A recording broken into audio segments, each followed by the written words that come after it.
Je me trouve sur les rives du lac de Saint-Mandé qui se trouve dans le bois de Vincennes, donc situé sur la ville de Paris. Et ici, plusieurs promeneurs, plusieurs riverains se sont inquiétés d'une possible pollution aux cyanobactéries. Je savais pas, mais par contre ça se voyait, c'est les trucs qui sont jaunes. Ouais, ça fait une très soupe épaisse, quoi. Ouais. L'aspect, ça se voit, je trouve. Et c'est pour ça que le sachant, je voulais pas trop qu'il touche l'eau, etc., quoi. Nous, on vient souvent, donc c'est vrai que c'est pas très rassurant, surtout pour le petit, quoi. Voilà. Je pense qu'on peut donner un autre cadre à nos anciens, aux enfants. Il y a des enfants qui partent pas en vacances et qui n'ont que ce cadre-là pour se détendre et s'amuser. C'est vrai que ça devrait être surveillé régulièrement, plus régulièrement. Moi, je ne sais pas comment se passent les contrôles dans cet environnement. Je ne sais pas d'où ça vient, en fait, ces bactéries. Est-ce que ça vient du fait qu'il n'y a pas de...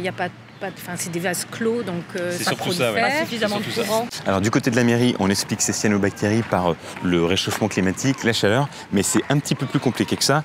L'origine, ce sont des cyanobactéries. Ils sont présents partout, en quantité raisonnable. Et tant mieux d'ailleurs parce que les cyanobactéries, elles sont à l'origine de la vie sur Terre. C'est-à-dire que le taux d'oxygène qu'on respire, c'est grâce aux cyanobactéries, c'est également elles qui ont stabilisé le niveau d'azote dans l'air. Donc toute l'atmosphère qu'on respire, c'est grâce aux cyanobactéries. Maintenant, le problème, comme tout organisme, c'est lorsqu'il y a prolifération.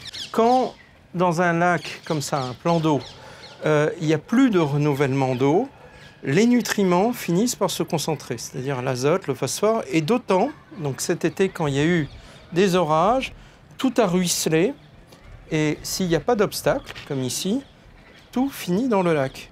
Et donc, à partir de là, lorsqu'on dépasse un certain seuil, les cyanobactéries prennent le relais et commencent à se multiplier de façon exponentielle. Et ça donne cette soupe de pois, c'est-à-dire, là, ce n'est plus très visible parce qu'il y a eu de l'eau hier, Il a plu. Il a plu pas mal, mais ça donne cette impression que l'eau est complètement trouble, laiteuse, huileuse, visqueuse, absolument. Le niveau d'oxygène baisse, qui peut aboutir à la mort de plusieurs animaux aquatiques.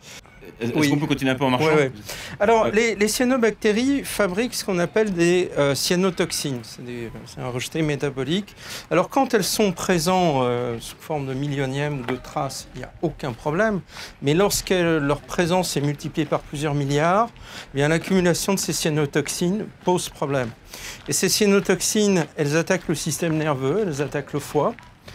Et alors, si les cas de maladie chez les humains sont rares parce que naturellement on n'est pas trop tenté d'aller dans cette espèce de mélasse. On n'a pas envie de s'y baigner, hein, ça c'est sûr. Pour les animaux c'est différent. Et notamment donc les chiens sont attirés par l'odeur des cyanobactéries en décomposition. Ils sont attirés. Donc non seulement ils y vont pour se rafraîchir, mais ils y vont spontanément.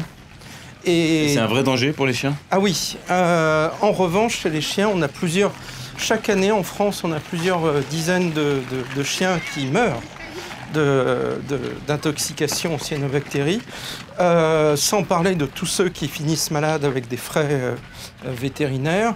Donc, le principal danger, on va dire, est pour eux, pour la faune plus ou moins sauvage, si on peut parler de faune sauvage. On peut constater que depuis un certain temps, il y a des dysfonctionnements dans la gestion quand même de ce bois, notamment des coupures d'eau d'alimentation récurrentes, c'est ce qu'on dénonce. Normalement, il y a un cours d'eau qui part du lac de Gravel et qui rejoint le lac de Saint-Mandé, puis il y a aussi un truc pour évacuer l'eau en trop. Eh bien, comme ça n'a pas fonctionné pendant l'été, et on en a les preuves, il y a eu une maintenance technique, eh bien, toute l'eau s'est retrouvée concentrée, c'était une eau stagnante. Et c'est ça le problème. Alors là, on voit bien que ce petit ruisseau a été rétabli, l'eau coule vraiment beaucoup plus fort, donc forcément, l'eau du lac se retrouve de meilleure qualité puisqu'elle est un petit peu mélangée et qu'elle n'est plus stagnante.